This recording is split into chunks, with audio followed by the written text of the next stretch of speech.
اگر ایک ساکن ہو اور دوسرا مشدد ہو تو ہم ساکن حرف کو چھوڑ الف کے اوپر جب زبر زیر پیش آتی ہے تو الف کو ہم حمزہ میں تبدیل کر دیتے ہیں. یہاں پر آپ دیکھیں تو الف کے اوپر جزم ہے. السلام علیکم ورحمۃ اللہ وبرکاتہ.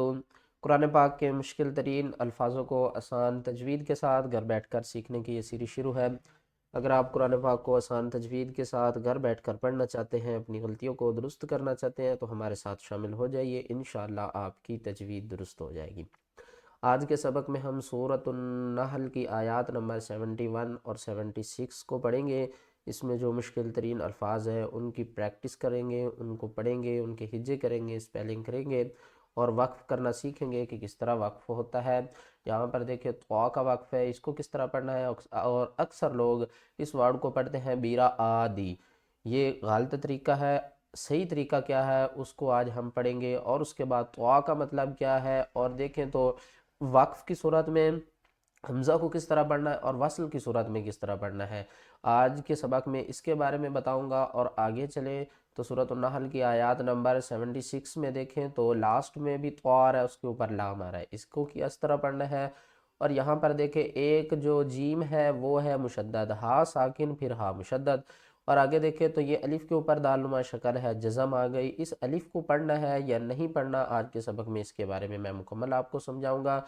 پارا نوٹ کر لیں، ربما پارا ہے اور اس پارے میں سورۃ النحل ہے، آج اس کو ہم پڑھیں گے. تو سبق شروع کرتے ہیں، غور سے سنیے گا.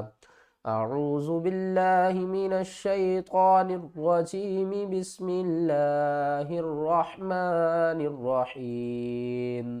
سب سے پہلے اس 71 آیات کو پڑھتے ہیں، پھر 76 کو پڑھیں گے. یہاں سے شروع کرتے ہیں.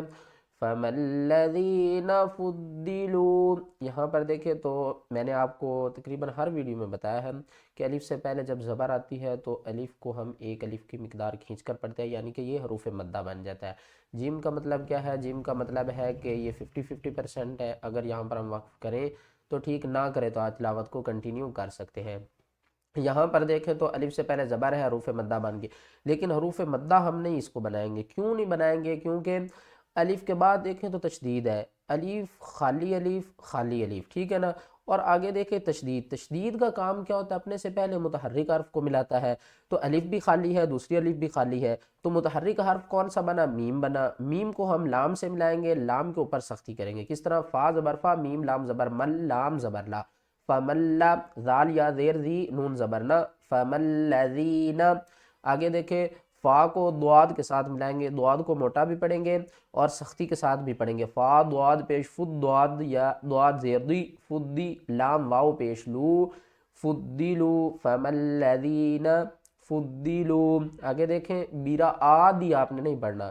ہجے کس طرح ہوں گے؟ با زیر بی، را کے آگے الف ہے، یہ بھی حروف مدہ ہے. یہاں پر ہم نے الف کو چھوڑ دیا تھا، یہاں پر ہم الف کو نہیں چھوڑیں گے. کیوں نہیں چھوڑیں گے؟ کیونکہ یہ بھی حروف مدہ والی ہی الف ہے نا.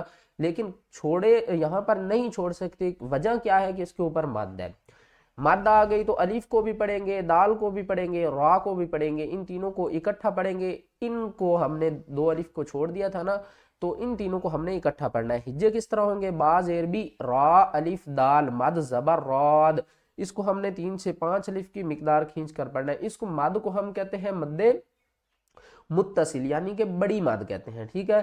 بیراد، بیراد. آگے دال یا زیر دی، بیراد دی. آگے دیکھیں را کو ہم نے زا کے ساتھ ملانا ہے. یہ جو را ہے نا، اس کے اوپر جب زبر ہوگی تو را پڑھا جائے گا، زیر ہوگی تو را بریک ہوگی. اور پیش کی حالت میں بھی را کو ہم بریک پڑھیں گے. 2 صورتوں میں را بریک ہوگی اور ایک صورت میں را موٹی ہوگی جب را کے اوپر زبر ہوگی. یہاں پر را زا زیر رز، قاف زیر کی ہم، رزقی ہم.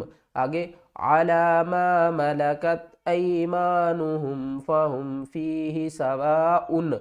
ہم نے کیا کیا؟ فَهُمْ فِيهِ سَوَاءٌ پڑھا. یہاں پر ہم نے سواء نہیں پڑھنا. 2 طریقے طوا کا. طوا کا مطلب ہے وقف مطلق، تو ایک طریقہ ہو گیا سواء، دوسرا طریقہ ہے سوا. وقف کی صورت میں ہم کیا کریں گے کہ اوپر والی 2 پیش ختم ہو جائیں گی اور اس کو پڑھیں گے سوا. سوا لاسٹ میں حمزہ کی آواز ضرور آنی چاہیے. اور ہجے کس طرح کریں گے؟ سین زبر سا، واو الف مد زبر وا، سوا حمزہ 2 پیش ان، سوا ان. وقف کی صورت میں 2 پیش ختم، سوا. اس آیات کی اب پوری تلاوت کرتے ہیں تاکہ آپ کے لیے آسانی ہو جائے. فَمَلَّذِينَ فُضِّلُوا بِرَادِّي رِزْقِهِمْ عَلَى مَا مَلَكَتْ أَيْمَانُهُمْ فَهُمْ فِيهِ سَوَاءٌ۔ آگے آیات نمبر 76 کو دیکھیں۔ یہاں پر اکثر لوگ کنفیوز ہوتے ہیں کہ اس کو کس طرح پڑھنا ہے، اور دو تشدید آ گئی ہیں اور آگے ہاں بھی آ رہا ہے، کس طرح پڑھیں گے؟ وَهُوَ عَلَى مَوْلَاهُ أَيْنَمَا يُوَجِّهُ لَا يَأْتِ بِخَيْرٍ۔ یہ میں نے آسان اور آہستہ پڑھا ہے تاکہ آپ کو سمجھ آ جائے۔ یہاں پر ہم دیکھیں تو لام ہے، اس کا مطلب ہے نہیں۔ یہاں پر ہم مولا نہیں پڑھ سکتے، وقف نہیں کر سکتے، تو طوا کا مطلب ہے وقف مطلق، یہاں پر ہم وقف کر سکتے ہیں۔ تو کیا کریں گے؟ یہاں پر اس کے یہاں سے ہجے شروع کرتے ہیں، یا پیشو واو جیم زبر ود جیم ہا زیر جہ۔ یہاں پر اس ہا کو ہم نے نہیں پڑھنا۔ اگر ایک کوئی بھی ورڈ اگر ایک ساکن ہو اور دوسرا مشدد ہو تو ہم ساکن حرف کو چھوڑ دیتے ہیں، مشدد حرف کو پڑھتے ہیں۔ یہاں پر اس جیم کو پڑھیں گے، پھر اسی جیم کو دوسرے ہا کے ساتھ ملائیں گے، درمیان والے ہا کو چھوڑ دیں گے۔ کس طرح؟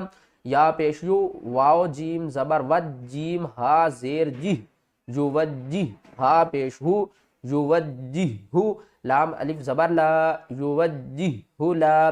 آگے دیکھیں تو الف کے اوپر جب زبر زیر پیش آتی ہے تو الف کو ہم حمزہ میں تبدیل کر دیتے ہیں۔ یہاں پر آپ دیکھیں تو الف کے اوپر جزم ہے۔ اب اس الف کو کس طرح پڑھنا ہے؟ جب بھی قرآن پاک میں الف کے اوپر جزم آ جائے تو پھر ہم الف کو جھٹکے کے ساتھ پڑھیں گے۔ کس طرح؟ یا حمزہ زبر یا، لا یا جھٹکا دیں گے، لا یا تا زیر تی، لا یاتی بخیرن، اور وقف کی صورت میں دو زیر ختم ہو جائیں گی اور را ساکن ہو جائے گا۔ اور پیچھے بھی ہم نے کیا کیا کہ دو پیش بھی ختم کی اور یہاں پر دو زیر ختم کر رہے ہیں۔ جب دو زبر آئیں گی تو وہ جو وقف کا طریقہ ہے وہ مختلف ہے۔ تو یہاں پر ہم کیا کریں گے؟ با زیر بھی، خا یا زبر خی، بخیر آدو زیر رن، بخیر رن، اور وقف کی صورت میں کیا کریں گے؟ بخیر۔ آپ نے ایک بات کا خیال رکھنا ہے، لاسٹ حرف سے پہلے اگر حروف لین ہوں یا حروف مدہ، حروف لین کتنے ہیں؟ دو، یا ساکن سے پہلے زبر اور واو ساکن سے پہلے زبر۔ یہ یا ساکن ہے، اس سے پہلے زبر ہے۔ ہم نے یہ نہیں دیکھنا کہ یہاں پر خا ہے، جیم ہے، کوئی بھی حرف آ سکتا ہے۔ ہم نے یہ دیکھنا ہے کہ یا سے پہلے زبر ہے، حروف لین بن گئے، اس کو ہم جلدی سے اور نرمی سے پڑھتے ہیں، لیکن یہاں پر آگے را ساکن ہو رہا ہے تو اس کو ہم نے کھینچ کر پڑھنا ہے 1 سے 3 الف کی مقدار۔ کس طرح؟ وَهُوَ كَلٌّ عَلَى مَوْلَاهُ أَيْنَمَا يُوَجِّهُ لَا يَأْتِ بِخَيْرٍ۔ اگر آپ قرآن پاک کو آسان تجوید کے ساتھ گھر بیٹھ کر پڑھنا چاہتے ہیں، اپنی غلطیوں کو درست کرنا چاہتے ہیں تو ہمارے ساتھ شامل ہو جائیے، انشاءاللہ آپ کی تجوید درست ہو جائے گی۔